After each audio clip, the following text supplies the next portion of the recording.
compromise drag racing, These are regular motorcycles with the cars. Regular motorcycles? Yeah. Okay, we'll make sure that we shift our enforcement down here. We were actually on Knapp Street for a while. We have a problem with speeding motorcycles on Knapp Street. We actually had a motorcycle accident that took place on Avenue Knapp Street. Avenue X involving an off-duty police officer. He's in critical condition at this time. So we've stepped up enforcement on Knapp Street. We can constantly have motorcycles speeding there. We'll make sure that we shift it over to Garrettson as well. For the month, I mean, you only have 6 speed summits on Garrettson Avenue. Obviously, people will a whole lot better, so we'll make sure to step it up. Please do. And I don't know, I thought that Marty was going to be here. I was going to say, well, you will need our trees pruned. Very badly. We did notify the cross department on that. All right. Okay, then please, if you could do something about it, Marty. We'll make sure that it's sooner over here. Thank you.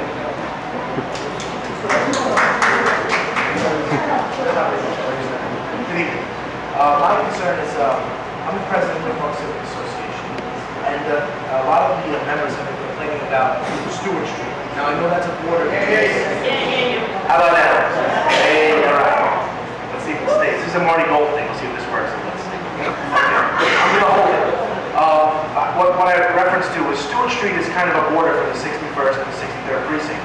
So a lot of times we have problems on that block, and what happens is that sometimes it gets referred to either one of the 2 precincts, and sometimes the communication may be broken down. So I want to make sure that you guys are in communication with each other when a call comes in from that area. Now I know the 63rd is the park itself, and the 61st is the actual Stewart Street. But I'd like to know if there's some type of a communication between the 2 precincts now, so that I can tell the members of the next meeting that it's getting warm out, the kids are back, and June and July are usually tough months as well as August. So I want to make sure there is some kind of a communication to handle situations that would occur on that area, because there has been problems in the past. I just want to make sure that there's some type of a communication between both precincts. Greg, just to touch on that, although Stewart Street itself is the 6-1, most of the problems start from the park. My officers, although we're assigned to the 6-3, also take care of Stewart Street. So the people that live on Stewart Street actually get double the coverage, because as we drive down Stewart Street to monitor the park, we're actually driving down the 6-1. So they not only get the benefits of the 6-1 officers, they also get the benefits of the 6-3. We do speak about border conditions on the 6-1 with all of the surrounding precincts. The park is getting busier now. We're increasing our Marine Park detail now. The school has ended. Our youth officers are being redeployed to Marine Park for the summer. And we do know that we see at nighttime. But we're in contact with several of the residents. They know how to contact us. And just to reiterate, if you've had an emergency, if you feel you need a police officer right then and there, that's a 911 call. Sometimes people aren't sure. Who do I call? What number do I use? Police officer immediately, it's considered an emergency, 911. Quality of life issue is a 311 call. Community affairs office, I know someone before said that they call and they don't get an answer. That's because the community affairs people are out in the street. We have an answering machine in the 6-3. That's the type of complaint that's something that you just want to make us aware of it. But if you need a police officer right then and there, it's either 911 or 311. That follow-up call to community affairs is great, but they're not in the office all the time. They're out on the street, because if they're sitting in the office, they can't be doing the enforcement. So they are out there, but we do want the calls to also come in to the answering machine. But sometimes you'll get people that say, oh, I called on Saturday about these kids in the park. No one got there. Well, that's because they didn't get the message till Monday morning.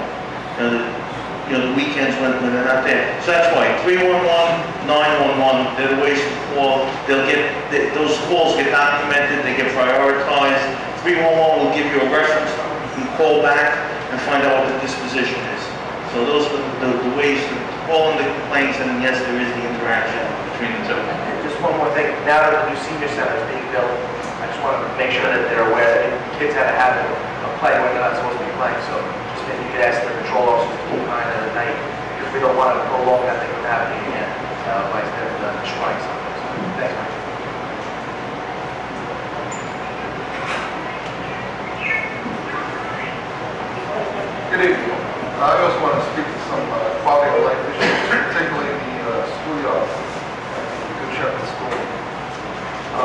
the summer's come, just like the summer, despite the signs of the contrary, we treated every night to ball playing, cursing, beer drinking, fast food packages all the cars, stop in the middle of the street to drop off people, holding up traffic, menacing the people who park their horns. Particularly this past Saturday, no less than 6 of my neighbors called 311. After about 2 hours, we got no response. We called the precinct. My wife was asked if she was sure if the good shepherd was in the 6-1 precinct. Which I found pretty amazing after what happened 2 weeks ago. Another neighbor called, was told to call back in 15 minutes, that there was a shift change. Eventually, we did get a response from 311. The next day said that the matter was resolved at 1:12 a.m. Unfortunately, my neighbors were all sitting outside till 1:45. And no police arrived, no police dealt with the problem. It was told they responded and fixed the condition. Since Saturday, we've treated every night with the same 3 or 4 cars showing up, staying until 1:30 in the morning, playing radios, yelling, cursing. And we've spoken to the church. They claim they called and got no response, which I find hard to believe. But and something's got to be done.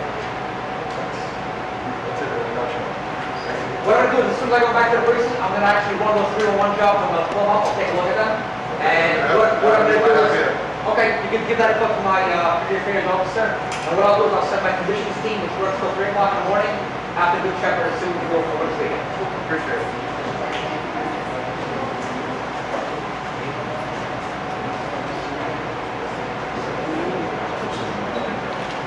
Any more questions, Marty?